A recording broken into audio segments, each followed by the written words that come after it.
Jom lepak weh. Bosan dah. Mana member kau? Tahu ada orang tu. Busy kot. Kau baru break dengan Fidah. Afi kan? Tak ada Aman. Kau cerita apa benda? Aku memang tak suka dia tu pun. Kau, aku dengan Tuhan je yang tahu. Aku nak cerita kat siapa kan? Kau je lah. Kau ludah kat muka aku lah kalau aku cerita kat orang lain. Tu dia gemuk toksik, kau tahu? Wah, betul. Kan, betul kan? Itu aku memang setuju, Man. Asal kau pegang phone yang tu, Man? Tak, aku tengah sekejap. Dia ni 2.30, pukul 2.30. Tapi aku tak percaya Afi buat macam tu. Kau ada bukti tak? Kau tengok ni. Oi. Kau tengok ni. Siap dia. Oi. Asal Man? Dia ghost touch. Itulah aku percaya gak tu. Aku percaya gak. Boleh lah. Aku ambil tu Man, siap bawa makan lagi Man. Memang tengah cerita-cerita pasal orang ni memang sedap kalau ada makanan kan. Tapi aku punya favourite yang apple ni Aku ambil ni blackcurrant Man. Blackcurrant. Boleh.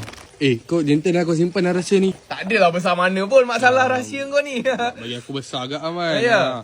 Kau kena makan tu gula-gula ni. Dia ada dua rasa tau. Kau makan mula dia masam. Lepas tu dia manis. Dia macam ada dua rasa Macam aku dalam dua muka. Tak macam tu Afi tu. Makan lu. Sekejap aku ada urusan sikit ni. Ni aku ambil strawberry Man, boleh ambil? Ambil lah. Ambil lah. Kutuk Man. Tak ada. Tak ni group study group aku. Nama grup Kutuk Man. Okay, aku ambil ni Aku nak gerak ni. Kau nak gerak Aku dah cukup bukti yang aku nak. Dah antara kita lah kan. Kalau ada benda-benda nak cerita kau beritahu lagi. Okay. Aduh. Kau cerita apa pasal aku Aku cerita apa sih Kau yang buat tak tahulah. Kau cerita apa belakang aku ni? Habis tu macam mana diorang tahu? Kau kalau tak puas hati, kau cakap depan lah. Aku tak cerita. Kau Man, kau cerita apa Man? Grup Man tu aku kan. Tak, ni aku nak bagi ni sour. Nah, dah lalang kau muka masam, makan benda masam. Nah. Okay, Kau Man.